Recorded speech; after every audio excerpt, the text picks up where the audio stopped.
Γεια και χαρά σε όλους και όλες. Ένα ακόμα επεισόδιο του αγαπημένου σας podcast. Υποθέτουμε ότι είναι αγαπημένο σας, γιατί για να ακούτε αυτό το επεισόδιο σίγουρα θα σας αρέσει και σας ευχαριστούμε για αυτό και για όλα τα σχόλια που αφήνετε και τις συμβουλές για να γινόμαστε καλύτεροι. Έχω μαζί μου, όπως πάντα, τον Νίκο το Σαρακινίδη. Γεια σου, Νίκο. Γεια σου, Νίκο. Γεια σας, φίλες και φίλοι.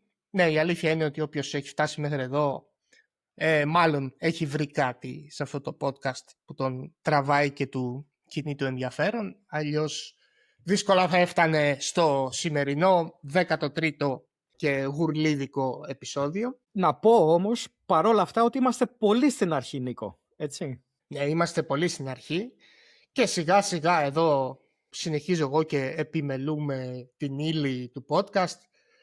Το βλέπω το 64 να απομακρύνεται, να τρέχει στα λιβάδια. Θα το παλέψουμε. Ας αφήσουμε το στοίχημα λίγο ακόμα.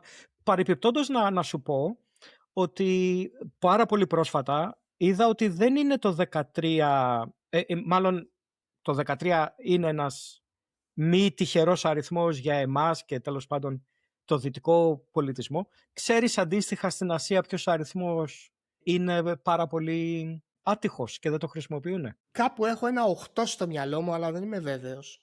Είναι το 14 και ο λόγος που το κατάλαβα είναι ότι εγώ παίρνω τα κινητά που παίρνω είναι της OnePlus και υπήρχε το νούμερο 13 και πήγαν από το 13 στο 15 και έψαξα, λέω, γιατί πήγαν οι άνθρωποι κατευθείαν και ξεπέρασαν το 14, για τον ίδιο λόγο που πολλές φορές στην Ευρώπη δεν υπάρχει το νούμερο 13 σε καθίσματα, σε ορόφους πολυκατοικιών κτλ. Άρα λοιπόν όσοι Ασιάτες μας ακούνε που ξέρουν ελληνικά θα θεωρήσουν το επόμενο επεισόδιο άτυχο. Ναι, αυτό το μεγάλο αυτό σύνολο των ακροατών μας που αποτελείται από Ασιάτες που ξέρουν ελληνικά θα δυσκολευτούν στο επόμενο επεισόδιο. Αλλά πριν μπούμε στην κύρια ύλη του 13ου επεισοδίου, να πούμε συνοπτικά με τι ασχοληθήκαμε στο προηγούμενο, το 12ο, το οποίο ήταν ένα σημαντικό επεισόδιο γιατί μας έβαλε στα βιογραφικά και την αρχή της καηριστικής καριέρας του δεύτερου παγκόσμιου πρωταθλητή, του Εμμάνουελ Λάσκερ. Συζητήσαμε τα δύο πρώτα μάτς για το παγκόσμιο τίτλο με τον Βίλχελμ Στάινιτς, το πρώτο που αλλάζει τη σκητάλη στην κορυφή του παγκοσμίου σκακιού και το δεύτερο, το οποίο είχε πολύ λιγότερο ενδιαφέρον, διότι η παικτική ισχύς του Στάινιτς είχε πέσει ραγδαία στο ενδιάμεσο από το 1894 μέχρι το 1897. Αποχαιρετήσαμε τον Βίλχελμ Στάινιτς, διηγηθήκαμε τα τελευταία του χρόνια. Μιλήσαμε για μια άλλη κάπως τραγική φιγούρα, τον Αμερικανό Χάρι Νέλσον Πίλσμπουρι και τη σύντομη ζωή του, που ήταν ένας ακόμα κομίτης του αμερικανικού σκακιού. Αυτόν τον πήρε πολύ νωρίς η ασθένεια της νευροσύφυλης. Μιλήσαμε για τις περιπέτειες του Λάσκερ με τον ακαδημαϊκό χώρο, τις προσπάθειες του στον χώρο των μαθηματικών και της φιλοσοφίας. Θα επανέλθουμε σε αυτό το θέμα και στη συνέχεια, αλλά και στις διάφορες διαπραγματεύσεις που κατέρευσαν για επερχόμενα μάτς για το παγκόσμιο τίτλο, μετά το 1897 δηλαδή, μέχρι που φτάσαμε στο σημείο που συμφωνήθηκε επιτέλους ένα μάτς για το παγκόσμιο τίτλο, που έγινε όμως 10 χρόνια αργότερα από το προηγούμενο. Νίκο, είχες υποσχεθεί στο προηγούμενο επεισόδιο ότι θα κοιτούσες την νέα πηγή, το νέο βιβλίο που ήρθε στα χέρια σου για τον Λάσκερ.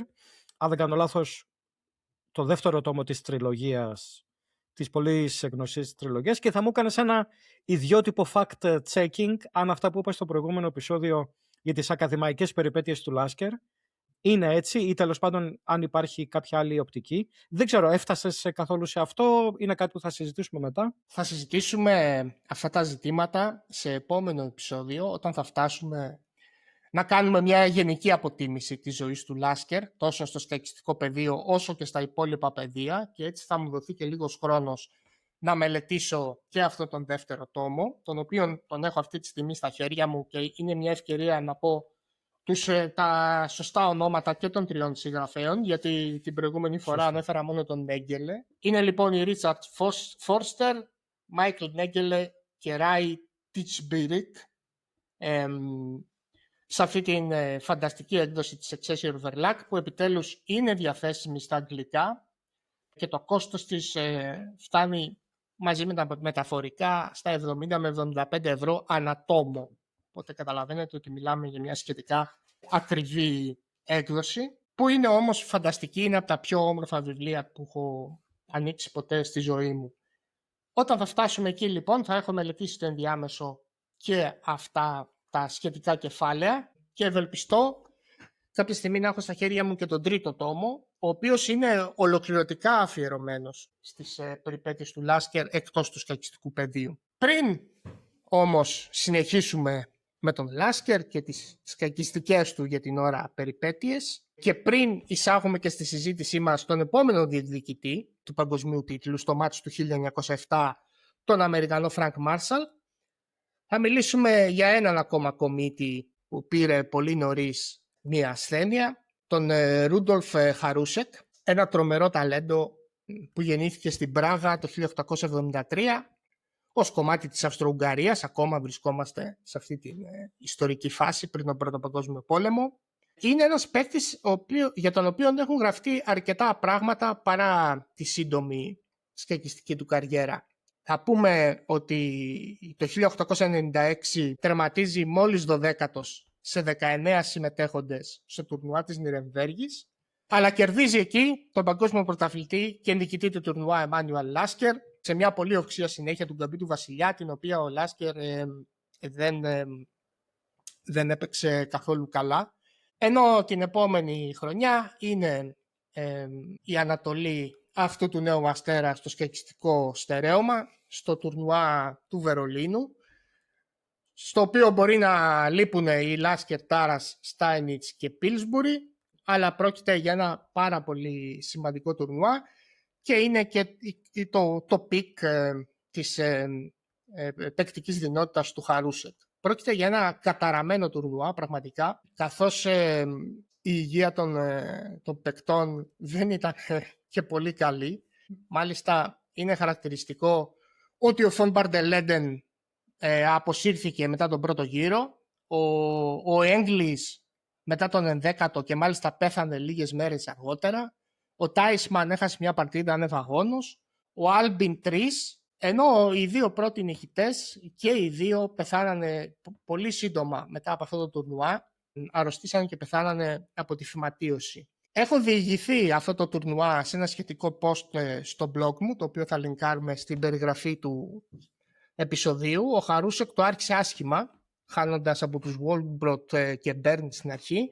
Συνέχισε με 2 ισοπαλίες με τους Μαρκό και Σλέχτερ. Κέρδισε ανεφαγόνος τον Μπαρντελέμπεν που είχε ήδη αποσυρθεί, αλλά συνέχισε αίτητος. Στους επόμενους 5 γύρους κέρδισε τους Τάισμαν και Σούτινγκ, έκανε άλλες 3 ισοπαλίες και μετά το 10ο γύρο ήταν 2 βαθμούς πίσω από τους Γιανόφσκι και Μαρκό. Αυτό που ακολούθησε είναι πολύ σπάνιο σε τουρνουά τέτοιου επίπεδου, καθώς ο Χαρούσεκ σημειώνει 8 συνεχόμενες νίκες επί μεταξύ άλλων σπουδαίων παικτών όπως ο Γιανόφσκι, ο Αλάπιν, ο Βινάβερ, ο Κάρο, ο Σίφερς που όπως είπαμε ήταν ο δάσκαλος του Τσιγκόρι, και έφτασε στον τελευταίο γύρο να θέλει νίκη επί του Τσιγκόριν για να είναι σίγουρα μόνος πρώτος. Αυτή την παρτίδα την αναλύω με σχετικά συντομευμένα σχόλια στο blog μου. Έτσι εκεί ο Χαρούσεκ κερδίζει το σημαντικότερο τουρνουά της χρονιάς για το 1897 και αφού ο Λάσκερ στο ενδιάμεσο κατατροπώνει τον άρρωστο Στάινιτς στον επαναληπτικό μάτς που τελείωσε την ίδια χρονιά, αρχίζει το όνομα του Χαρούσεκ να ακούγεται ως πιθανός αντίπαλος του Λάσκερ σε μάτς για τον παγκόσμιο τίτλο στο άμεσο μέλλον. Δυστυχώς, μήνες μετά το τουρνουά αυτό του Βερολίνου, διαγνώζεται με φυματίωση και η κατάστασή του είναι κρίσιμη. Άντεξε λιγότερο από 2 χρόνια και στις 18 Απριλίου του 1900 πεθαίνει στη Βουδαπέστη 5 μήνες μόλις πριν τα 27 γενέθλιά του. Κατά διαβολική σύμπτωση και ο δεύτερος αυτού του τουρνουά, όπως είπα και πριν, πεθαίνει από φυματίωση 5 χρόνια αργότερα, ο Καρλ Όγκοστ Βόλμπροτ, το 1902. Τώρα για αυτούς τους δύο υπάρχουν σχετικά κεφάλαια στο Chess Rivals of the 19th Century του Tony Cullen, όπου βρίσκουμε και για τον Albin εκεί ένα σχετικό κεφάλαιο του γνωστού Γκαμπή. Ενώ ειδικά για τον Χαρούσεκ υπάρχουν τα εξής. Υπάρχει μια συλλογή παρτίδων από τον Philip Sergeant με κάποια βιογραφικά στοιχεία στις εκδόσεις Dover του 1989. Το Chess Comet Rudolf Χαρούσεκ του Victor Χαρούκιν, που εκδόθηκε σε μια κακή μετάφραση δυστυχώς στα αγγλικά το 1997. Ενώ εδώ θα εισάγω έτσι στο podcast και ένα αρκετά σημαντικό βιβλίο, τον Javier Cordero Fernández και Miguel Ángel Nepomuceno, το οποίο ονομάζεται Forgotten Talents, Chess Players Lost in the Labyrinth of Life. Από τον τίτλο καταλαβαίνει κανείς τη θεματολογία του. Εκδόθηκε στη Russell Enterprises το 2024. Θα επιστρέφουμε σε αυτό το βιβλίο συχνά πυκνά στα επόμενα επεισόδια. Και το 7ο κεφάλαιό του είναι αφιερωμένο στον Χαρούσεκ. Έχω γράψει και ένα post κάτω από μία σειρά από post για τους μεγάλους αγνώστους της καϊκιστικής ιστορίας, για τον Ρούντολφ Χαρούσεκ στο blog μου, ενώ έχει γραφτεί και ένα διήγημα βασισμένο σε μία παρτίδα που κέρδισε επί του Wallner το 1893. Το διήγημα το έχω μεταφράσει επίσης στο blog μου και θα το λινκάρω.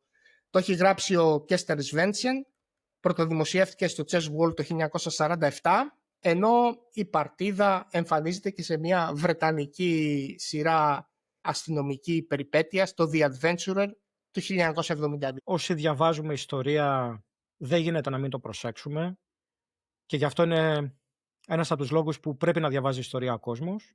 Βρισκόμαστε σε μια εποχή που η ιατρική, ενώ έχει κάνει άλματα, ακόμα βλέπουμε νεαρό κόσμο να πεθαίνει από φυματίωση, από νευροσύφυλλη και τέτοιες ασθένειες.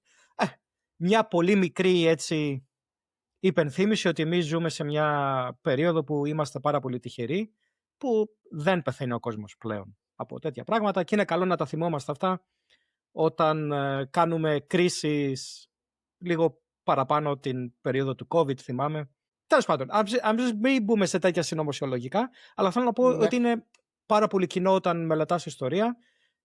Είναι ο ελέφαντος στο δωμάτιο. Πόσοι άνθρωποι που είχαν δυνατότητες πολλές χάθηκαν που σήμερα δεν θα χανόντουσαν. Ναι, βέβαια η φυματίωση θερίζει και σήμερα, οπότε δεν είναι μόνο το ότι ζούμε στη σωστή εποχή για να μην πεθάνουμε από φυματίωση, αλλά και στη σωστή περιοχή.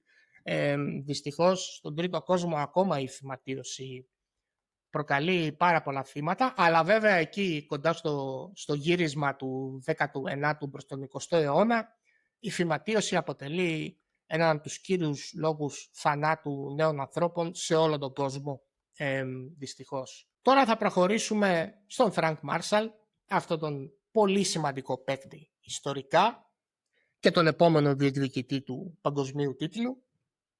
Και με αφορμή την περίπτωσή του θα κάνουμε έτσι και μία βουτιά στην αμερικανική σκακιστική σκηνή της περίοδου 1890 με 1910, η οποία παρότι δεν έχει δώσει 38 ονόματα πέραν του Μάρσαλ και ίσως κανένα δυο ακόμα, έχει πάρα πολύ πλούσια βιογραφία, κυρίως λόγω των εντυπωσιακών τόμων που έχουν εκδοθεί στη McFarland για πάρα πολλούς παίκτες από εκείνη την περίοδο. Ας αρχίσουμε όμως με τα βασικά βιογραφικά στοιχεία για τον Φρανκ Μάρσαλ, ο οποίος γεννήθηκε στις 10 Αυγούστου του 1877 στη Νέα Υόρκη. Ο πατέρας του ήταν Άγγλος, η μητέρα του είχε καταγωγή από τη Σκωτία και την Ιρλανδία και μεγάλωσε στο Hell's Kitchen, αυτή την περιοχή τη συνοικία στην οποία μένουν οι Ιρλανδοί μετανάστες και συγκεκριμένα στη γωνία της 50ης οδού με την 8η λεωφόρο της Νέας Υόρκης, μια περιοχή που αργότερα καταδαφίστηκε για να φτιαχτεί το δεύτερο Madison Square Garden.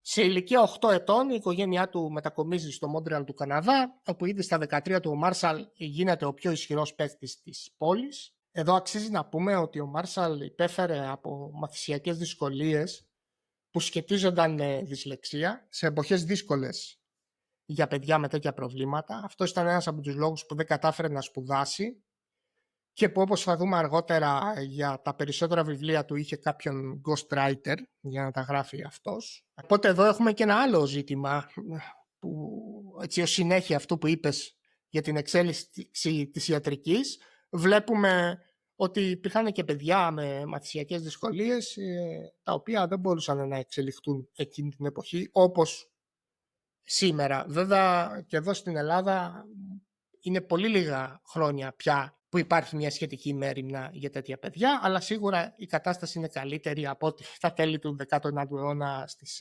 Ηνωμένες Πολιτείες. Στα 19 του χρόνια τώρα επιστρέφει στη Νέα Υόρκη, στα 22 του πια κατακτά τόσο το πρωτάθλημα του Manhattan Chess Club όσο και του Brooklyn Chess Club. Το πρώτο του διεθνές τουρνουά είναι το δεύτερο γκρουπ στο Λονδίνο το 1899 και η πρώτη του μεγάλη επιτυχία η τρίτη θέση στο Παρίσι το 1900 στα πλαίσια της εμπορικής έκθεσης. Εκεί κερδίζει και τον Λάσκερ στη μοναδική ήττα του παγκοσμίου πρωταθλητή στο τουρνουά.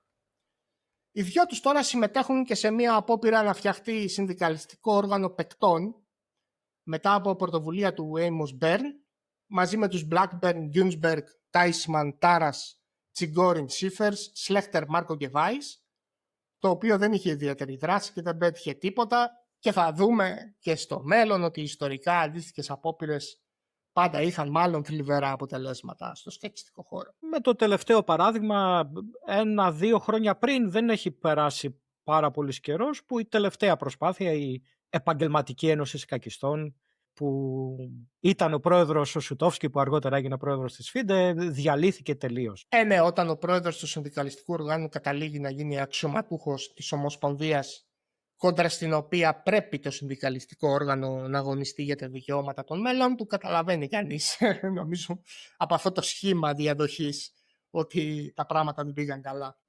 Να πω εδώ, Νίκο, ότι ίσως αξίζει κάποια στιγμή, ίσως πολλές φορές κόντρα στην χρονική πορεία των podcast, να κάνουμε κάποια special επεισόδια. Ένα special επεισόδιο που θα είχε πάρα πολύ μεγάλο ενδιαφέρον θα ήταν για την πολιτική στο σκάκι. Νομίζω ότι θα αναφέρουμε κάποια πράγματα αργότερα, αλλά κάποια έτσι θέματα θα μπορούσαν να γίνουν και special επεισόδια. Επειδή το έχουμε συζητήσει ότι μπορεί να κάνουμε τέτοια επεισόδια στο μέλλον, απλά το αναφέρω ότι αυτό είναι, για παράδειγμα, ένα καλό παράδειγμα special επεισοδίου που θα είχε ενδιαφέρον. Φυσικά, καλά θα πούμε πάρα πολλά πράγματα για την πολιτική και στην κεντρική ροή, αλλά ναι, μπορούμε να κάνουμε εξειδικευμένα επεισόδια και να επικεντρωθούμε σε συγκεκριμένα θεματολογία. Τώρα να πούμε ότι μετά την αποτυχημένη απόπειρα να βρει χωρικούς ο Μάρσαλ για ένα μάτς με τον Λάσκερ το 1903, πάει και κερδίζει το τουρνουά στο Cambridge Springs το 1904, το οποίο είναι το πρώτο μεγάλο διεθνές τουρνουά στη ΣΥΠΑ για τον 20ο αιώνα. Εκεί μάλιστα πετυχαίνει ένα σκορ πάρα πολύ υψηλό με 13-15 σε ένα pool τουρνουά 16 παικτών. Οι Γιανόφσκι και Λάσκερ μένουν 2 βαθμούς πίσω του. Εκεί βρίσκουμε και κάποιους παίκτες για τους οποίους θα συζητήσουμε σήμερα στη συνέχεια, τον Shaw Walter στην 5η θέση με 8,5 και τους Barry και Hodges στις τελευταίες θέσεις. Ο Pillsbury επίσης αρκετά άρρωστος, τερματίζει ένατος εδώ με 7 βαθμούς στους 15 αγώνες. Τώρα, όπως είναι γνωστό, η βαριάντα του γκαμπί της Βασίλισσας, η ομώνυμη, που ονομάζεται Cambridge Springs, πήρε το όνομά της από αυτό το τουρνουά, παρότι δεν πρωτοεμφανίστηκε εδώ, αλλά παίχτηκε στις παρτίδες Marshall Teichmann, Hodges Barry και Schlechter Teichmann, με το μαύρο μάλιστα να σκοράρει μόνο μισό πόντο σε 3 παρτίδες. Υπάρχει ένα tournament book του Robert Sherwood στην Russell Enterprises για αυτό το τουρνουά. Να πω ότι η βαριάντα Cambridge Springs είναι μια από αυτές τις βαριάντες που δείχνουν οι προπονητές στους νεαρούς τους μαθητές, γιατί περιέχει 1-2 παγιδούλες που αν δεν προσέξεις στην αρχή ο Λευκός μπορεί να την πατήσει, και φυσικά παίχτηκε και σε ένα διάσημο παιχνίδι στο τουρνουά Rapid, αν θυμάμαι καλά, στην Ισλανδία, μεταξύ του πολύ νεαρού Magnus Carlsen και του Γκάρι Κασπάροφ, με τον Magnus Carlsen με τα λευκά. Θα φτάσουμε σε αυτό. Απλά θέλω να πω ότι είναι ένα κλιπ αυτό, την πρώτη παρτίδα του Carlsen, που πάρα πολλοί την έχουν δει. Παίχτηκε αυτό το άνοιγμα, το οποίο θα το δούμε βέβαια και σε παγκόσμια πρωταθλήματα, αργότερα Καπαμπλάνκα, Λιέχιν κτλ. Ιδιαίτερα sound άνοιγμα, δηλαδή παίζεται και σήμερα, στέκει πάρα πολύ καλά. Θα μιλήσουμε και πιο συγκεκριμένα για αυτή τη συνάντηση των δυο τους, του Κάλσεν και του Κασπάροφ, καθώς έχω ετοιμάσει υλικό, από παλιά το είχα έτοιμο δηλαδή, από την εποχή του blog, για την παιδική ηλικία του Κάλσεν, και όταν μήνες αργότερα φτάσουμε στον Magnus Carlsen θα κάνουμε ειδική αναφορά σε αυτή την πορεία του προς τις 3 νόρμες Grand Metre που πέτυχε.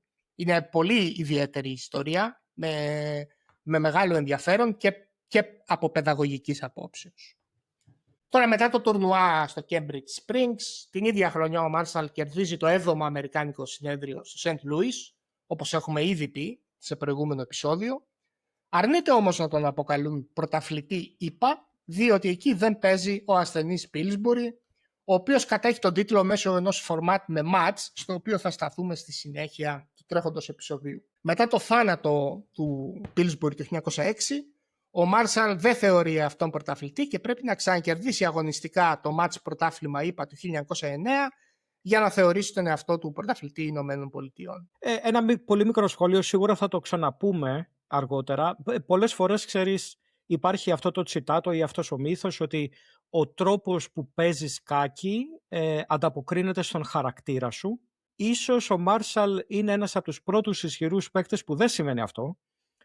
Έπαιζε με κάποια πολύ φτηνά τρίκ. Θα περίμενε κάποιος δηλαδή από τον τρόπο που παίζει σκάκι να είναι λίγο ύπουλος παίκτης. Στην πραγματική του ζωή πολλές φορές ήταν ένας gentleman. Φαίνεται και πιο αργότερα αυτό. Φαίνεται και σε αυτή την ιστορία που είπες. Δεν ξέρω αν θα το ξανασυζητήσουμε, αλλά ήθελα να κάνω αυτό το σχόλιο σε αυτή τη φάση. Ναι, θα συζητήσουμε έτσι αυτή τη σύνδεση χαρακτήρα και στυλ με διάφορες αφορμές που θα προκύψουν στην πορεία. Εδώ τώρα θα ανοίξουμε έτσι μια μεγάλη παρένθεση, η οποία όμως κατά τη γνώμη μου έχει ιδιαίτερο ενδιαφέρον. Θα πούμε κάποια πράγματα για τα πρωταθλήματα Ηνωμένων Πολιτειών και τη σχέση τους με τα συνέδρια και όλη αυτή την ιστορία που είναι ίσως λίγο μπερδεμένη για όποιον δεν έχει μελετήσει τη σκακιστική ιστορία. Θα πούμε δηλαδή για το τι συνέβαινε μέχρι να αρχίσει το κανονικό πρωτάθλημα Ηνωμένων Πολιτειών όπως τον γνωρίζουμε σήμερα, με ένα μεγάλο πουλ τουρνουά δηλαδή. Αυτό έγινε από το 1936 και μετά. Αλλά φυσικά υπήρχε πολύ έντονη σκακιστική δραστηριότητα στις Ηνωμένες Πολιτείες και πριν το 1936.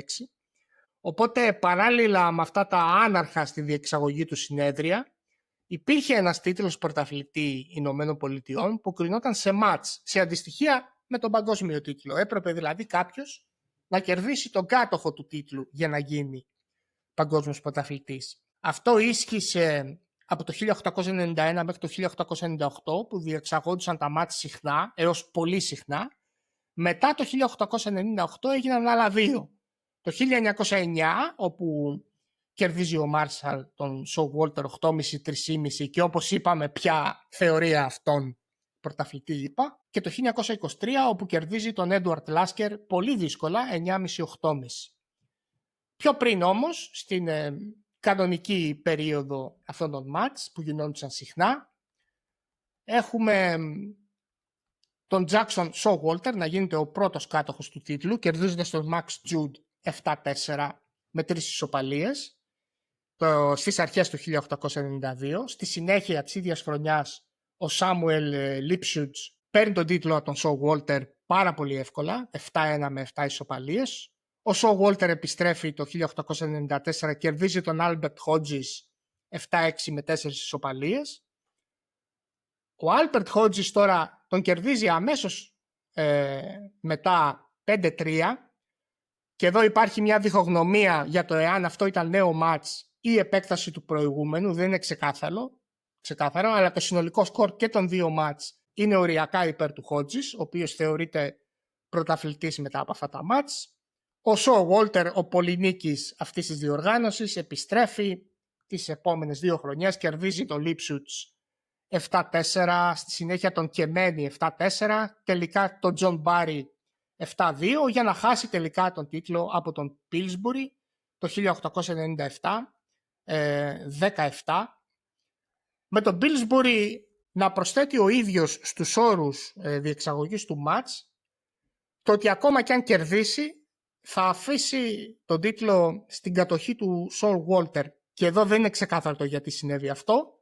Πάντως σε επαναληπτικό μάτς την επόμενη χρονιά το 1898 ξανακερδίζει 7-2 ο Pillsbury και αυτή τη φορά είναι ξεκάθαρο και από τους όρους διεξαγωγής ότι ο Pillsbury θεωρείται ο πρωταθλητής Ηνωμένων Πολιτειών. Ο λόγος που σταματάνε τα μάτς σε αυτό το σημείο είναι γιατί ο Pillsbury ακριβώς αρρωσταίνει με την ευρωσύφυλλη και έτσι ο τίτλος παραμένει στα χέρια του μέχρι το θάνατό του. Γυρνάει στην κατοχή του Showalter όταν ο Πίλσμπουρι πεθαίνει και τελικά φτάνει στα χέρια του Μάρσαλ, όπως είπαμε, το 1909. Τώρα υπάρχει ένα γενικό βιβλίο αναφοράς για όλα αυτά του Andy Soltis, το The United States Chess Championship, του οποίου η τρίτη έκδοση στη McFarland καλύπτει μέχρι και το Pool τουρνουά του 2011 και ξεκινάει από το 1845, έχει δηλαδή πληροφορίες και για παλαιότερες διοργανώσεις από αυτές που ανέφερα, αλλά θα τραβούσε πολύ μακριά η βαλίτσα αν πηγαίναμε και εκεί και θα λέγαμε και ονόματα τα οποία είναι και άγνωστα και δεν υπάρχει βιβλιογραφία για αυτά, οπότε επέλεξα να ξεκινήσουμε από τον Showalter και το 1891. Ενώ εκτός από αυτό το βιβλίο αναφοράς, η McFarland μας προσφέρει πλούσια βιογραφία για τους περισσότερους εξ αυτών που ανέφερα και συμμετείχαν σε αυτά τα μάτς. Έτσι, στο Chess Rivals of the 19th Century του Tony Kaller έχουμε ένα σχετικό λιγοσέλιδο σημείωμα για τον Jackson Whips Showalter, που γεννήθηκε το 1860 και πέθανε το 1935 και τον αποκαλούσαν το λιοντάρι του Κεντάκι.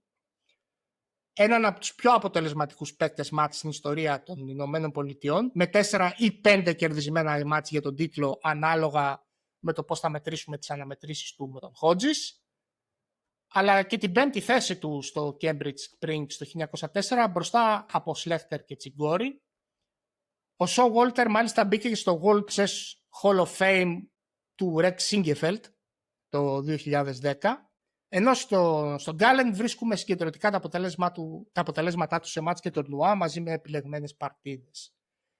Για τον Samuel Lipschutz, κάτοχο του τίτλου τη διετία 1892-1894, έχουμε το Samuel Lipschutz A Life in Chess του Steven Davis, πάλι στη McFarland το 2015. Αυτός γεννήθηκε στην Ουγγαρία και μετανάστευσε στη Νέα Υόρκη το 1880. Πήρε την αμερικανική υπηκότητα το 1888 και στο 6ο Αμερικανικό Σκακιστικό Κογκρέσο, αυτό που λειτουργήσε ως τουρνουά διεκδικητών, αν θυμάστε, και ανέδειξε τον Ginsberg ως διεκδικητή, ήταν ο πρώτος στη βαθμολογία μεταξύ των Αμερικανών παικτών. Όπως είπαμε, το 1892 κερδίζει τον Showalter σε μάτς και γίνεται πρωταθλητής ΙΠΑ.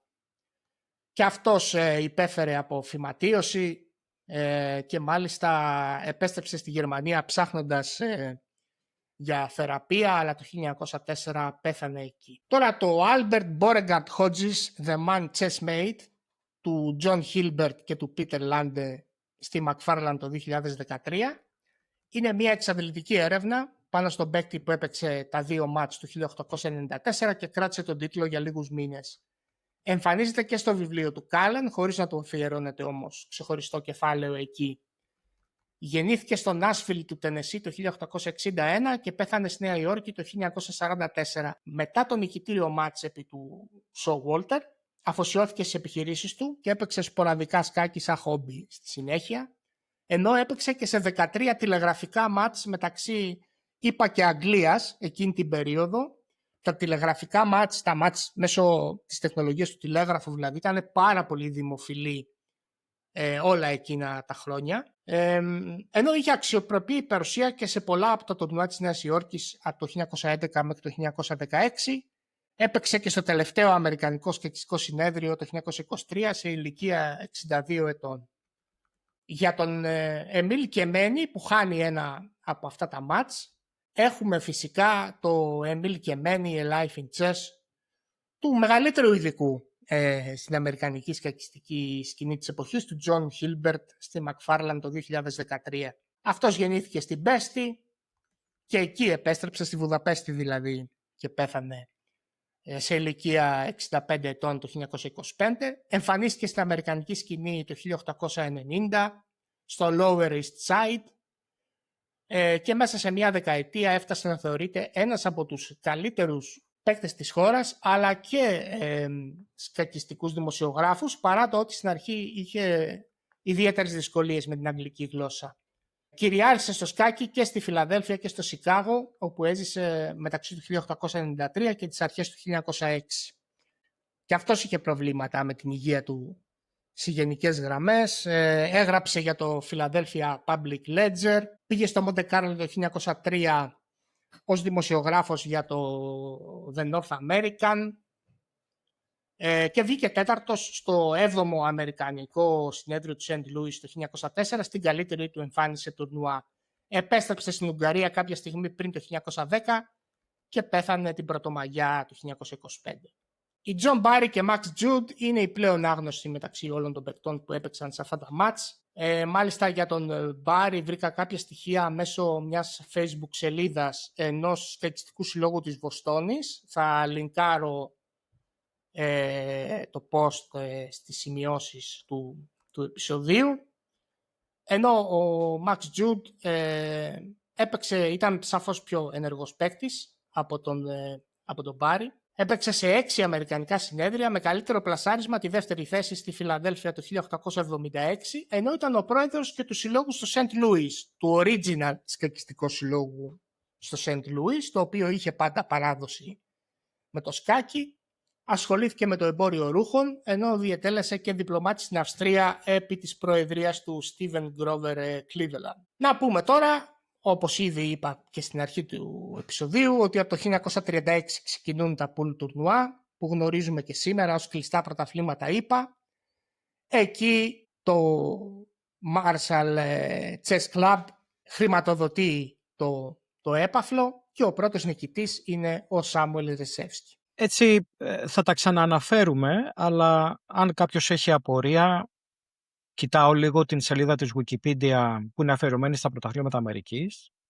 Ο πλέον πολυνίκης του θεσμού είναι ο Μπόμπι Φίσερ με 8 κατακτήσεις, ακολουθεί ο Ρεσεύσκι με 8, κάποιοι άλλοι πάρα πολύ γνωστοί Grandmaster με 6 και μετά είναι πάρα πολύ γνωστοί αθλητές με 5 κατακτήσεις, όπως ο Γκάτα Κάμσκι, ο Χικάρου Νακαμούρα, ο Φαμπιάνο Καρουάνα και ο Σο Βάλτερ.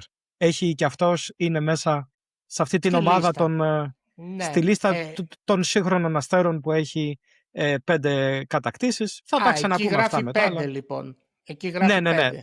Ναι. Στη Wikipedia γράφει 5 και μάλιστα λέει ότι έχει 2 τίτλους ο Πίλσμπουρι και 2 τίτλους ο Μάρσαλ. Φυσικά εμπιστεύομαι πιο πολύ τη δικιά σου, το δικό σου research, Νίκο, αλλά ιδιαίτερα για τα προηγούμενα πρωταθλήματα. Αλλά ναι, αυτό δίνει η Wikipedia. Εντάξει, εγώ προφανώς δεν είναι δικό μου το research, είναι του John Hilbert. Μιλάμε τώρα για έναν άνθρωπο που έχει πάει και έχει ψάξει όλες τις τοπικές εφημερίδες στις Αμερικανικές Πολιτείες στα τέλη του 19ου αιώνα. Και όταν λέει αυτός ότι μπορεί να είναι και 4, προφανώς θα εμπιστευτούμε τη δική του θέση. Τώρα έτσι για να καταλάβει κανείς τη σχετική ισχύ όλων αυτών, ας κάνουμε μια αναφορά σε ένα τουρνουά που έγινε στη Νέα Υόρκη το 1893, όπου μεταξύ όλων κατά κανόνα Αμερικανών παικτών, δηλαδή έπαιξε ο Σο Βάλτερ, ο Πίλσμπουρι, ο Άλμπιν και ο Πόλοκ, για τον οποίο επίσης έχει γραφτεί βιβλίο στη Μακφάρλαντ, έπαιξε και ο Λάσκερ και έκανε 13/13. Οπότε έχουμε έτσι μια εικόνα του πού βρίσκονταν όλοι αυτοί σε σχέση με την απόλυτη κορυφή του παγκοσμίου σκακιού. Ο δεύτερος, ας πούμε, ο Άλμπιν έκανε 8,5, ήταν 4,5 βαθμούς πίσω. Τώρα μπορούμε να συνεχίσουμε με τον Φρανκ Μάρσαλ, ο οποίος μέσα στο 1905 κερδίζει το Γιαννόφσκι 8-4 σε μάτς, αλλά γνωρίζει τη συντριβή από τον Τάρας με 8-1. Στη συνέχεια όμως, την επόμενη χρονιά, κερδίζει το 15ο Γερμανικό Σκακιστικό Συνέδριο, ενώ μετά με το μάτς με τον Λάσκερ κέρδισε και το επόμενο, το 16ο, αλλά δεν είναι σε ένα από αυτά τα δύο που παίχτηκε η περιβόητη παρτίδα με τα χρυσά νομίσματα που του πετούσαν στο τέλος. Θα πούμε αργότερα που σε ποιο Γερμανικό Σκακιστικό Συνέδριο συνέβη αυτό το εμβληματικό γεγονός. Φτάνουμε όμως τώρα στο μάτς με τον Λάσκερ που διεξήχθη ενδιαμέσως του 15ου και του 16ου Γερμανικού Σκακιστικού Συνεδρίου σε Νέα Υόρκη, Φιλαδέλφια, Ουάσιγκτον DC, Βαλτιμόρη, Σικάγο και Μέμφις. Είναι ένα από τα πιο άνισα μάτς για τον παγκόσμιο τίτλο που έχουν παιχτεί από τις 26 Ιανουαρίου έως τις 8 Απριλίου του 1907. Παίχτηκε μέχρι τις 8 νίκες με έπαθλο $1.000, αλλά με τον Λάσκερ να έχει συμφωνήσει για τον εαυτό του πολύ υψηλές αμοιβές συμμετοχής από κάθε πόλη, $250 ανά παρτίδα ή 500 ανά 30 παρτίδων. Έτσι βλέπουμε για άλλη μια φορά την φοβερή ικανότητα να πλασάρει τον εαυτό του. Το μάτς ξεκίνησε με ένα 3-0, μετά από 4 ισοπαλίες έγινε 4-0 σε νίκες στην 8η παρτίδα.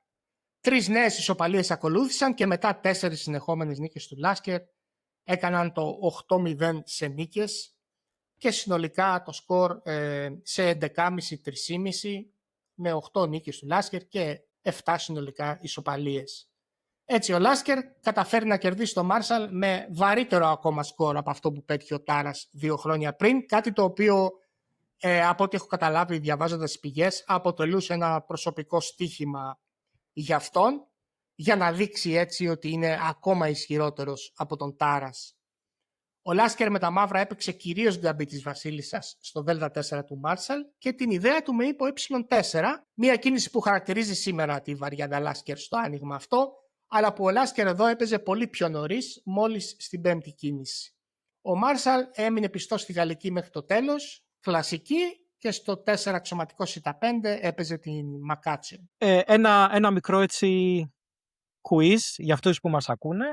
Αν κάποιος ξέρει να μας πει, εσύ σίγουρα Νίκο θα το ξέρεις, ποια είναι από τις πιο διάσημες παρτίδες με τη βαριάντα του Λάσκερ με ύπος ε4 στην ιστορία του σκακιού, που ήταν και αρκετά εμβληματική. Δεν ξέρω, έχεις απάντηση? Προφανώς και έχω, αλλά ας το αφήσουμε το ερώτημα να απαντήσει ο κόσμος στα σχόλια και σωστά, μήνες ναι, αργότερα μπορούμε να το φανερώσουμε ή σε κάποιο επόμενο επεισόδιο. Μου αρέσει αυτό, ναι. Ας συνεχίσουμε. Ναι. Να πούμε τώρα ότι ο Μάρσαλ γνωρίζει τη συντριβή και από τον Καπαμπλάνκα πολύ σύντομα μετά από αυτό το μάτς με τον Λάσκερ. 8-1 σε νίκες και 14 ισοπαλίες το 1909 και μετά από αυτό δεν θεωρείται πλέον διεκδικητής του παγκοσμίου τίτλου. Μάλιστα ο ίδιος ο Μάρσαλ, έτσι σε ένα δείγμα αυτού που είπες πιο πριν, του χαρακτήρα του, πιέζει για να παίξει ο Κουβανός στο Σαν Σεμπαστιάν το 1911 στο τουρνουά που τον καθιέρωσε και βάσει των πηγών πιθανότατα χωρίς τον Μάρσαλ να μην έπαιζε ο Καπαμπλάνκα εκεί. Και το 1909 που ξαναμαζί ήταν διεθνώς άγνωστος ο Καπαμπλάνκα βέβαια. Ναι, σαφώς. Εντελώς άγνωστος. Ο Καπαμπλάνκα πριν το τουρνουά του Σαν Σεμπαστιάν ήταν τελείως άγνωστος εκτός Κούβας. Τώρα στην Αγία Πετρούπολη το 1914, σε αυτό το εμβληματικό τουρνουά, στο οποίο θα επιστρέψουμε πάμπολες φορές κατά τη διάρκεια του podcast, πετυχαίνει σπουδαίο αποτέλεσμα. Κατά τη γνώμη μου αυτό ίσως είναι το σημαντικότερο αποτέλεσμα του, διότι προκρίνεται στην πεντάδα του τελικού, αφήνοντας εκτός και τον Ίντσοβιτς και τον Ρουμπινστάιν, ενώ στην αυτοβιογραφία του επαναλαμβάνει και αυτή την ιστορία με τον Τζάρο και τους τίτλους Grandmaster, που όμως, όπως έχουμε πει ήδη, δεν έχει αποδειχτεί ποτέ.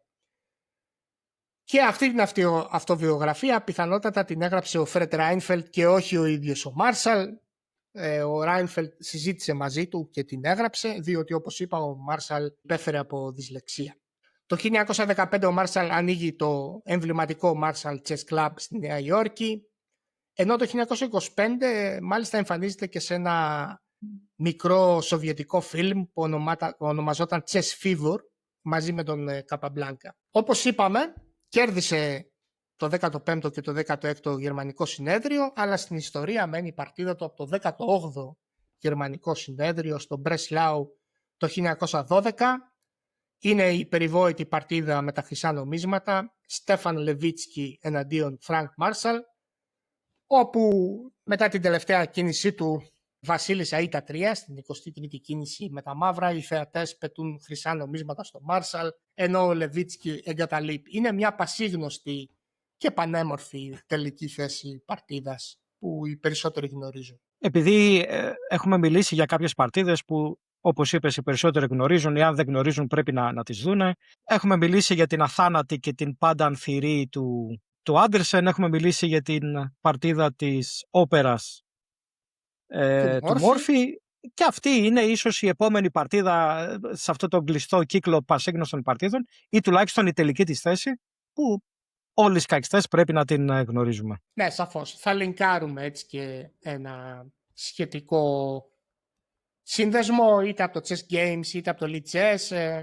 Μία μικρή έτσι υποσημείωση για τον Μάρσαλ. Το 1914 έγραψε ένα πολύ ωραίο βιβλιαράκι. Το έγραψε εντός εισαγωγικών, όπως είπες, μάλλον κάποιος τον βοήθησε. Το οποίο ονομάζεται Marshall's Chess Swindles. Και μάλιστα θεωρείται ως ο πρώτος που έφερε αυτή την ορολογία στο σκάκι, γιατί είχε ένα στυλ που ήταν έτσι, πολλές φορές ήταν σε δύσκολη θέση και έβαζε κάποιες παγίδες οι οποίες ήταν πολύ έξυπνες, μάλιστα κάποιες ήταν και πάρα πολύ ιδιοφυείς και είχε κερδίσει πάρα πολλές παρτίδες από πολύ χειρότερες θέσεις, από αυτά τα swindles. Και έχει εξαιρετικό ενδιαφέρον το βιβλίο του David Smerdon, που λέγεται Chess Swindles, που εμπνεύστηκε από τον Marshall και είναι ένα από τα ομορφότερα βιβλία που έχουν γραφτεί τα τελευταία 20 χρόνια στο σκάκι. Ναι, είναι πολύ ωραίο το βιβλίο του Σμέρντον, τον οποίον τον έχω γνωρίσει και προσωπικά στην Ικαρία και είναι εξαιρετικό παιδί. Είναι αυτό που στην ελληνική αργό ονομάζουμε ζούλες, έτσι. Αυτές οι ύπουλες παγίδες σε χαμένες θέσεις κατά κανόνα, οι οποίες πολλές φορές γυρνάνε την παρτίδα, ειδικά στο δικό μας το επίπεδο. Αυτό συμβαίνει αρκετά συχνά. Τώρα να πούμε ότι εν μέσω Πρώτου Παγκοσμίου Πολέμου, σε ένα από αυτά τα τουρνουά της Νέας Υόρκης, που έπαιζε σχεδόν πάντα και ο Καπαμπλάνκα και ο Μάρσαλ, μην μπορώντας να πάνε στην Ευρώπη να παίξουν σκάκι, παίζεται μια από τις μεγαλύτερες καινοτομίες όλων των εποχών, που εισάγει τον Γκαμπί Μάρσαλ στην Ισπανική, μια ιδέα που έχει αποδειχτεί ακλόνητη μέσα στον χρόνο. Παίχτηκε στον πρώτο γύρο του τουρνουά και κατά τη γνώμη μου μπορεί να συγκριθεί μόνο με το Α6 του Νάιντορφ στη Σικελική ως καινοτομία. Μπορεί να μην βρίσκει το 11Γ6 και την παρτίδα να τη χάνει τελικά ο Μάρσαλ, αλλά αυτό δεν έχει και τόσο σημασία. Εντυπωσιακή παρτίδα και εντυπωσιακός ο σχολιασμός, ίσως και των δύο για αυτή την παρτίδα, γιατί ο Καπαμπλάνκα, ενώ αντιλαμβάνεται, δεν το ξέρουμε ότι όντως το σκέφτηκε αυτό, μας λέει ο ίδιος ότι κατά τη διάρκεια της παρτίδας αντιλαμβάνεται τι πρέπει να έχει παιχτεί, ο αντίπαλός του για χρόνια ίσως περίμενε αυτή την ευκαιρία να παίξει εναντίον του αυτή τη συνέχεια, και ενώ ένας σύγχρονος παίκτης θα σκεφτόταν ας το αποφύγω καλύτερα, κάπως υποτικά θα λέγαμε. Ο Καπαμπλάνκα λέει όχι, θα μπω μέσα στην ανάλυση του αντιπάλου μου και τελικά ηρωικά καταφέρνει και το κερδίζει. Ίσως ήταν και λίγο ψυχολογικό, διότι τον είχε ο Καπαμπλάνκα τον Μάρσαλ και ίσως τελικά να μην φοβήθηκε και τόσο. Δεν μπορούμε να ξέρουμε, αλλά έχει πολύ μεγάλο ενδιαφέρον ο σχολιασμός του Καπαμπλάνκα για αυτή την παρτίδα. Μπορεί να τον βρει κάποιος πολύ εύκολα. Ναι. Και τώρα μου ήρθε στο μυαλό και η περιβόητη παρτίδα Κράμινγκ Λέκο από το μάτς για το Παγκόσμιο Πρωτάθλημα το 2004, στην οποία έχει συμβεί ένα από τα μεγαλύτερα λάθη που έχουν κάνει αναλυτές, βοηθοί κάποιου παίκτη στην ιστορία των παγκοσμίων πρωταθλημάτων, και τη διηγείται απολαυστικά ο Μπάρσκι στο πολύ καλό βιβλίο του From London του Ελίστα, όπου οι αναλυτές του Κράμνικ έχουν προτείνει μια βαριάντα έναντι της Marshall του Λέκο, η οποία χάνει φορσέ γιατί δεν αφήσανε αρκετά τα τότε engines της εποχής που ήταν πολύ πιο αργά να βρούνε, δεν τα αφήσανε αρκετά για να δώσουν σωστή εκτίμηση στις θέσεις, και ο Λέκο βρίσκει την κατάρρευση πάνω στην παρτίδα και κερδίζει με τα μαύρα. Τώρα να πούμε για μια άλλη, έτσι, την τελευταία που θα αναφέρουμε, πολύ διάσημη παρτίδα του Μάρσαλ, που παίχτηκε πολύ αργότερα στο τέλος της ζωής του, στη Νέα Υόρκη το 1940, επί του Ρογκόσιν, στην οποία παίζει 14 συνεχόμενες κινήσεις από την αρχική θέση με τα λευκά με πιόνια, σε ένα πλευρικό γκαμπί έναντι της Σικελικής, και μας προσφέρει μια φανταστική θέση μετά τη 14η κίνηση του μαύρου. Καλώ όλους να τσεκάρουν τη θέση από το link που θα δώσω στην περιγραφή του επεισοδίου. Είναι μια θέση η οποία είναι απίστευτο το ότι εμφανίστηκε σε παρτίδα τέτοιου επίπεδου. Τώρα κατά τη δεκαετία του 30 ο Μάρσαλ ήταν αρχηγός της Αμερικανικής Εθνικής Ομάδας και την οδηγεί σε 4 χρυσά σε εισάριθμες σκακιστικές Ολυμπιάδες, αλλά φυσικά, όπως είναι γνωστό, δεν υπήρχε Σοβιετική Ένωση σε αυτές τις προπολεμικές Ολυμπιάδες βέβαια. η οποία Σοβιετική Ένωση πρώτο εμφανίζεται στην Ολυμπιάδα του 1952 στο προσκήνιο και μετά βέβαια κυριαρχεί πλήρως. Τώρα ένα πολύ σημαντικό γκαμπί στην ημισλαβική έχει πάρει το όνομα του Marshall μετά από Δ4, Δ5, Γ4, Γ6, ύπος Γ3, Ε6, Ε4 που οδηγεί σε μια συνέχεια πολύ οξία και αμφίροπη, ενώ και το Δ4, Δ5, Γ4 ύπος Ζ6 έχει το όνομά του, που δεν είναι βέβαια και τόσο καλό. Βέβαια τίποτα από αυτά δεν μπορεί να συγκριθεί με τον γκαμπί Marshall στην Ισπανική, έτσι βέβαια είναι περιττό να το πούμε αυτό. Στις 9 Νοεμβρίου του 1944 ο Φρανκ Marshall πεθαίνει από καρδιακή προσβολή κατά τη διάρκεια ενός περιπάτου κοντά στον ποταμό Χάτσον και η κηδεία του λαμβάνει χώρα σε κρεματόριο σε Long Island 4 ημέρες αργότερα στην ηλικία των 67 ετών. Να πούμε έτσι και τα δύο καλύτερα βιβλία που έχουν γραφτεί για την περίπτωσή του. Το ένα είναι του Andy Soltis, Frank Marshall United States Champion, A Biography with 220 Games, στη McFarland το 1994, και John Hilbert, Young Marshall, The Early Chess Career of Frank James Marshall with Collected Games. Από το 1893 μέχρι το 1900 περιορίζεται εκεί ο Hilbert και εκδίδει αυτό το βιβλίο στη Moravian Press το 2022. Νίκο, ποια είναι η γενικότερη εντύπωσή σου για τον Marshall? Και έχω να σου πω μετά και μια ιστορία πάνω σε αυτό. Αλλά τι πιστεύεις για αυτό τον παίκτη από τις παρτίδες που έχεις μελετήσει? Εντάξει, πρόκειται για πολύ σημαντικό παίκτη, ο οποίος θα έλεγα ότι ενώνει έτσι και κάποιες εποχές στο αμερικανικό σκάκι, που αν δεν υπήρχε αυτός θα είχαμε σημαντικό κενό νομίζω στο κορυφαίο επίπεδο, χονδρικά ανάμεσα στον Πίλσμπουρι και τον Ρεσεύσκι.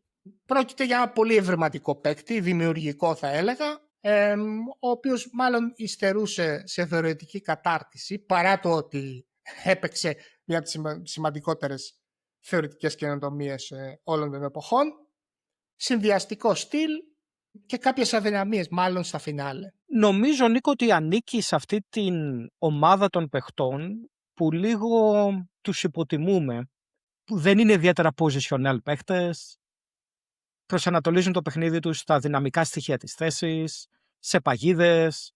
Η στρατηγική τους είναι τα κομμάτια να έχουν όσο του δυνατόν καλύτερες προϋποθέσεις. Ένα τέτοιο παράδειγμα είναι ο Νεπομιάντσι σήμερα. Συνήθως κάπως υποτιμούμε αυτούς τους παίκτες χαρακτηρίζοντάς τους ως παίκτες που παίζουν για tricks. Αυτή ήταν μια ιδέα για την οποία είχε γράψει ο Τζον Ναν σε ένα βιβλίο του, λέγοντας ότι δεν θα πρέπει καθόλου να θεωρούμε τέτοιου τύπου παίχτες κατώτερους ή λιγότερο ικανούς ή όχι βαθείς παίχτες. Απλά αυτοί οι παίχτες, η στρατηγική τους δεν ήταν πιο πολύ positional στοιχεία της θέσης, αλλά ήθελαν να φτιάξουν το παιχνίδι τους έτσι ώστε τα δυναμικά στοιχεία της θέσης να υπερτερούν. Δηλαδή το έκαναν επίτηδες, ας το πούμε έτσι. Και ενώ εμείς τους χαρακτηρίζουμε σήμερα πολλές φορές ως καφενειακούς παίκτες, στην πραγματικότητα έλεγε ο Τζον Ναν ότι ίσως ήταν και πιο βαθύς διανοούμενοι του σκακιού από αυτούς που λέμε positional παίκτες, γιατί στο κάτω-κάτω είναι εύκολο να έχεις ένα positional προσανατολισμό και πάρα πολύ δύσκολο να έχεις έναν πολύ δυναμικό προσανατολισμό στο παιχνίδι. Και αυτή η κατηγοριοποίηση από τον Τζον Ναν μου άνοιξε λίγο το μυαλό για να βλέπω με άλλο μάτι τέτοιους τύπου παίχτες και να μην τους υποτιμώ, όπως κάνουμε φυσικά πάρα πολλές φορές. Ναι, εγώ δεν έχω ανάγκη τον Τζον Ναν για να το πάθω αυτό, γιατί εμένα πάντα μου άρεσαν αυτοί οι παίκτες γενικά και τους πολύ positional παίκτες, παρότι αντιλαμβάνομαι βέβαια τη φοβερή ικανότητά τους, τους βαριόμουν, παίκτες τύπου Ιακοβένκο ας πούμε. Αλλά ο Νεπόμιατσι νομίζω ότι είναι άλλη κατηγορία παίκτη, είναι παίκτης πολύ υψηλότερης κλάσης από τον Marshall, και θα έβρισκα εγώ περισσότερες ομοιότητες του Marshall με κάποιους παίκτες από τις πρώην Σοβιετικές Δημοκρατίες τύπου Ραούφ Μαμέντοφ, Μαμεντιάροφ ίσως, μέχρι ένα σημείο βέβαια, γιατί και ο Μαμεντιάροφ στην πορεία για να ανέβει ψηλά παικτικά άρχισε να παίζει και αυτός λίγο πιο positional. Με τέτοιους παίκτες τέλος πάντων, Τζόνι Χέκτορ, ξέρω εγώ. Οι σημερινοί παίκτες πρέπει να είναι και λίγο universal. Δεν γίνεται διαφορετικά, δεν μπορείς να έχεις ένα μονοδιάστατο στυλ. Ο Γιάννης Παπαϊωάννου, ένας από τους ισχυρότερους Έλληνες παίκτες όλων των εποχών, ένα από τα αγαπημένα του φινάλε είναι το πώς διέλυσε ο Καπαμπλάνκα τον Μάρσαλ σε μια πάρα πολύ τεχνική θέση, όπου ο Μάρσαλ εκμεταλλεύτηκε την πλειονότητα των πιονιών στην πλευρά της Βασίλισσας. Πολύ πιθανό να το ξαναναφέρουμε αυτό. Ο Καπαμπλάνκα εκμεταλλεύτηκε την πλειονότητα. Ναι, ο Καπαμπλάνκα εκμεταλλεύτηκε, ναι. Και έχασε σχεδόν σαν παιδάκι ο Μάρσαλ. Οι περισσότεροι έχουμε τέτοιες παρτίδες όπου ο Μάρσαλ, ξέρεις, έχασε πάρα πολύ εύκολα από ανώτερους positional παίκτες και ίσως στο μυαλό κάποιον τον υποτιμούμε. Αλλά θα έλεγα ότι αν διαβάσει κάποιος το βιβλίο του Σμέρντον, θα αρχίσει να εκτιμά λίγο καλύτερα και τους πιο δυναμικούς παίκτες. Ναι, φυσικά. Τώρα, πριν τελειώσουμε το επεισόδιο, θεωρώ καλό να κάνουμε έτσι και ένα σύντομο πέρασμα από το επόμενο μάτς για το Παγκόσμιο Πρωτάθλημα, το οποίο είναι κάπως άχαρο, και έτσι να αφήσουμε για το επόμενο επεισόδιο το φοβερό και τρομερό μάτς του Λάσκερ με το Σλέχτερ, που έχει και πάρα πολύ πλούσιο παρασκήνιο. Το επόμενο μάτς λοιπόν παίχτηκε στο Ντίσελντορφ και στο Μόναχο το 1908 και ο Λάσκερ το έπαιξε εναντίον του Σίγμπερτ Τάρας, για τον οποίο όμως δυστυχώς ήταν πάρα πολύ αργά. Στα 46 του χρόνια και περίπου μια δεκαετία μακριά από το σκακιστικό του πικ, και δυστυχώς έτσι χάθηκε μια ευκαιρία να δούμε ένα μάτς Λάσκερ Τάρας τη χρονική στιγμή που θα είχε το μεγαλύτερο ενδιαφέρον. Αυτό συνέβη και σε άλλες περιπτώσεις με τον Λάσκερ. Ένα μάτς Λάσκερ Καπαμπλάνκα πριν τον Πρώτο Παγκόσμιο Πόλεμο θα ήταν συγκλονιστικό, ενώ αυτό που διεξήχθη τελικά ήταν πάρα πολύ άνισο. Ένα μάτς του Λάσκερ με τον Μαρότσι προσωπικά θα ήταν για μένα πάρα πολύ σημαντικό να έχει παιχτεί, καθώς ο Μαρότσι είναι μία από τις αδυναμίες μου. Έτσι και εδώ ο Τάρας είναι τελείως αποδυναμωμένος φτάνοντας σε αυτό το μάτς. Ο Λάσκερ πάλι διαπραγματεύεται και καταφέρει να εισπράξει 7.500 μάρκα ως αμοιβή συμμετοχής και μόνο, τα οποία ήταν περισσότερα και από το έπαθλο του νικητή, το οποίο επίσης κέρδισε στο τέλος. Το έπαθλο του νικητή ήταν 4.000 μάρκα, του χαμένου 2.500 μάρκα. Δηλαδή το σύνολο των επάθλων και των δύο παικτών, χαμένου και νικητή, ήταν μικρότερο από την αμοιβή συμμετοχής που κατάφερε να διασφαλίσει για τον εαυτό του ο παγκόσμιος πρωταθλητής. Στις 17 Αυγούστου του 1908 άρχισαν να παίζουν στο Ντίσελντορφ και μεταφέρθηκαν από την 1η Σεπτέμβρη στο Μόναχο, με το κλασικό time control της μίας ώρας ανά 15 κινήσεις και ανώτατο ημερήσιο όριο το εξάωρο, ενώ παίξανε στις 8 νίκες. Για πρώτη φορά είχαμε seconds επίπεδου μέτρ, τουλάχιστον από την πλευρά του Λάσκερ, ο οποίος χρησιμοποίησε τον Αυστριακό Heinrich Wolf και τον Αλάπιν, ο οποίος Αλάπιν μάλιστα έδωσε και ένα blind simultané επίδειξης στις 27 Αυγούστου, ενώ είχαμε για πρώτη φορά και ανάλυση των παιχνιδιών επιτόπου στο χώρο των αγώνων από τους Μίζες και Σπίλμαν, ένα συνήθιο το οποίο θα το βρούμε μπροστά μας και στη συνέχεια των διηγήσεών μας. Ο Τάρας πάλι είχε μαζί του μόνο το γιο του Φρίτς. Οι δύο παίκτες συμφώνησαν να μην κάνουν χρήση εξωτερικής βοήθειας σε περίπτωση που κάποια παρτίδα πήγαινε στη διακοπή μετά το εξάωρο. Κάτι βέβαια που στην πορεία της καικιστικής ιστορίας αλλάζει ραγδαία στη Σοβιετική εποχή, όταν υπάρχουν τεράστια αναλυτικά επιτελεία που αναλύουν τις θέσεις της διακοπής. Ο Λάσκερ κερδίζει στην αρχή 5-1 και τελικά 8-3 πάρα πολύ άνετα με 5 ισοπαλίες. Η ισπανική παρτίδα και δευτερευόντως η γαλλική ήταν τα κύρια ανοίγματα που παίχτηκαν σε ένα μάτς με πολύ μειωμένο σφιχτικό περιεχόμενο λόγω μεγάλης διαφοράς δυναμικότητας, ενώ και οι σχέσεις μεταξύ τους που ήταν πολύ ψυχρές στην αρχή βελτιώθηκαν κατά τη διάρκεια του μάτς. Ο Τάρας μαλάκωσε, κάτι στο οποίο βοήθησε και τον βαρύ σκορ, και αποδέχτηκε πλήρως την ανωτερότητα του αντιπάλου. Υπάρχει μια πάρα πολύ ωραία παρτίδα που αναλύεται από τον Κασπάρο για αυτό το μάτς, που ο Λάσκερ παίζει το διάσημο σε μια ισπανική Στάινιτς παρεπιπτόντως.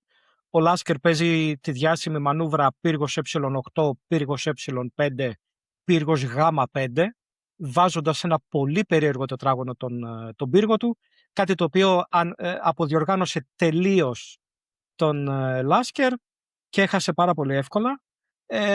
Τέτοιες παρτίδες έδωσαν έτσι και το προσωνύμιο του παίχτη ψυχολογίας στον Λάσκερ, ότι πολλές φορές έπαιζε επίτηδες, εξειζητεμένες ή πιο άσχημες κινήσεις για να επηρεάσει άσχημα τον αντίπαλο. Δεν συμφωνεί ο Κασπάροφ τελείως, αλλά λέει ότι ο Τάρας, αν έπρεπε σε κάποιον να το κάνεις αυτό και θα πετύχει, ήταν ο Τάρας, και χρησιμοποιεί αυτή την παρτίδα, μια εξαιρετική παρτίδα, διαβάστε την, με τα απολαυστικά σχόλια του Κασπάροφ, για να το καταδείξει αυτό. Ναι, ναι.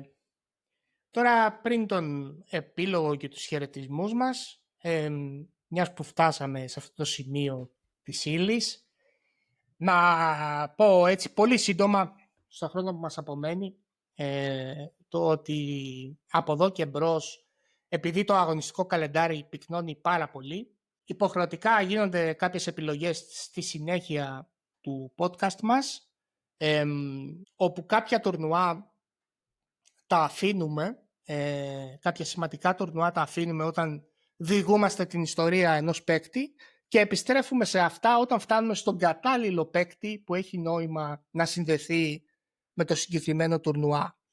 Προτίμησα αυτού του είδους την αφήγηση παρά το να πιάσω τα τουρνουά τα σημαντικά από την αρχή ένα-ένα, έτσι όπως ήρθανε χρονολογικά, διότι θεώρησα ότι αυτό θα ήταν ανιαρό και θα έσπαγε την αφήγηση στη μέση. Προτίμησα δηλαδή να γίνει η ύλη προσωποκεντρική και περισσότερο, να πιάνουμε ένα παίκτη δηλαδή και να εξιστορούμε τις σημαντικές του στιγμές, παρά του να πάμε σε μια στεγνή αρρύθμιση τουρνουά το ένα μετά το άλλο, όπου κάθε φορά θα έρχεται ένας διαφορετικός νικητής. Θα ήταν πάρα πολύ δύσκολο να πούμε σωστά βιογραφικά στοιχεία με αυτόν τον τρόπο. Αλλά να πω, Νίκο, ότι έχουμε μπει για τα καλά πλέον, ενώ θα ίσως να γίνουν και κάποιες τελευταίες αναφορές, αλλά έχουμε μπει για τα καλά πλέον στον 20ο αιώνα. Δηλαδή έχουμε ξεπεράσει το 1900. 1908 έγινε το παγκόσμιο πρωτάθλημα το οποίο μόλις είπες. Και νομίζω ότι μας πήρε 13 επεισόδια για να μπούμε στον 20ο αιώνα. Εντάξει, καλά τα πάμε μέχρι στιγμής. Ναι, μας πήρε 13 επεισόδια για να μπούμε στον 20ο αιώνα και μπορεί να μας πάρει 113 για να βγούμε από τον 20ο αιώνα. Ίσως επανέλθουμε για πολύ λίγο στα τέλη του 19ου αιώνα όταν συζητήσουμε την περίπτωση του Γκέζα Μαρότσι, ο οποίος είχε δεκαετίες καριέρας και με πάρα πολλά πικ μάλιστα. Αλλά σε γενικές γραμμές θα παραμείνουμε στον 20ο αιώνα από εδώ και μπρος και θα μπούμε σε μία περίοδο την οποία τη χαρακτηρίζουμε την περίοδο της μοντέρνας σχολής στο σκάκι, ανάμεσα δηλαδή στους ρομαντικούς και τους υπερμοντερνιστές, και είναι και μία περίοδος πολύ μεγάλης αστάθειας, διότι ο Λάσκερ κάθεται πάνω στο θρόνο του για 25 ολόκληρα χρόνια και αρνείται να παίξει μάτς, βάζοντας διάφορους όρους στις διαπραγματεύσεις που δεν γινόταν να γίνουν αποδεκτοί. Μετά έρχεται και ο Πρώτος Παγκόσμιος Πόλεμος που ουσιαστικά καταστρέφει μια ολόκληρη γενιά παικτών. Οπότε στην πραγματικότητα μέχρι το 1921 και την άνοδο του Καπαμπλάνκα στο σκακιστικό θρόνο έχουμε μια πολύ ρευστή περίοδο με πάρα πολλούς παίκτες να πλησιάζουν παικτικά την κορυφή, κάποιοι για λίγο, κάποιοι για περισσότερο, και έτσι η αφήγηση θα γίνει λίγο πιο άναρχη, αλλά πιστεύω και αρκετά πιο συναρπαστική. Βέβαια, μέχρι εδώ να πούμε ότι ο Λάσκερ είναι ο απόλυτος κυρίαρχος και από εδώ και πέρα θα έχουμε κάποιους παίχτες που έχουν μείνει στην σκακιστική ιστορία, ο Ρουμπινστάιν, ο Καπαμπλάνκα και κάποιοι άλλοι, ότι ίσως για αυτά τα 1-2 χρόνια αυτός ήταν ο κορυφαίος παίκτης του κόσμου, ίσως τα επόμενα 1-2 χρόνια ο άλλος ήταν ο κορυφαίος παίκτης του κόσμου. Αυτή τη στιγμή όμως που μιλάμε, στις αρχές του 20ου αιώνα, ο Λάσκερ είναι ο απόλυτος κυρίαρχος. Ναι, νομίζω ότι το χρονικό όριο μέχρι το οποίο δεν υπάρχει καμία συζήτηση για το ποιος είναι ο ισχυρότερος παίκτης είναι το 1910. Και από το 1910 την χάνει να αρχίσουμε και την αφήγησή μας στο επόμενο 14ο επεισόδιο. Τέλεια. Ακριβώς γι' αυτό το είπα, Νίκο, για να αφήσουμε αυτό το cliffhanger για το επόμενο επεισόδιο. Φίλες και φίλοι, σας ευχαριστούμε πάρα πολύ που μας ακολουθείτε. Όπως είπαμε, ευχαριστούμε για όλα τα σχόλια, για όλα τα like. Παρακαλώ πολύ, βοηθάει πάρα πολύ. Στείλτε σε φίλους. Ακολουθήστε μας και στο Spotify και στο YouTube. Στείλτε σε φίλους επεισόδια. Αφήστε σχόλια. Στείλτε μας τις παρατηρήσεις σας. Μέχρι στιγμής είναι πάρα πολύ σημαντικό το feedback σας. Και ήμουν ο Νίκος Οντήρλης, ήταν ο Νίκος ο Σαραγγενίδης. Τα λέμε στο επόμενο επεισόδιο. Στο επόμενο. Γεια σας φίλες και φίλοι.